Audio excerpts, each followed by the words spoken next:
This was one of the greatest hindrances that the Union had coming through the swamp in February of 1865. It's dry today, but they had one of the wettest, coldest winters in 20 years. The water was up to the edge of this fence.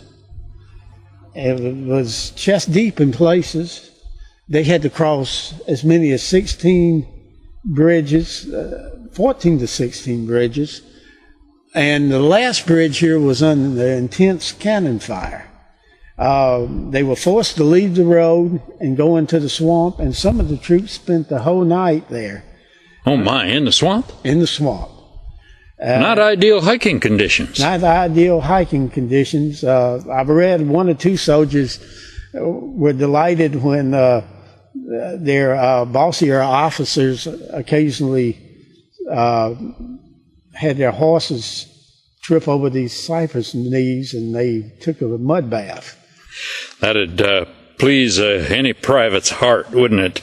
Right. You mentioned flanking movements a moment ago. Could you expand on that just a little bit? Okay. The Union, through 4 years of hard fighting, realized to do a frontal attack on this strong position like this. And you can see a little bit here on the hill, how raised the hill is over here, was useless. That it most often would fail, and if it succeeded, it would cost too many men. So here they took a group of what they called pioneers, and one went to the left of the works, one went to the right.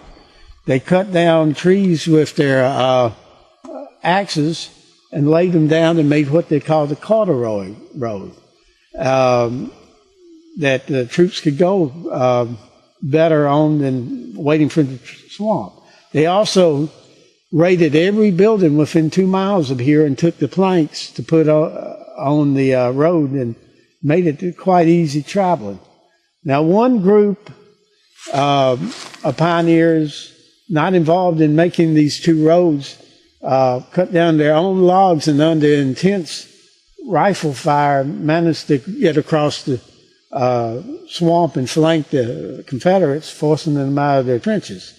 The other two roads were then abandoned. Don, are we looking at the original bridge here? Yes, some of these pylons are from the original bridge.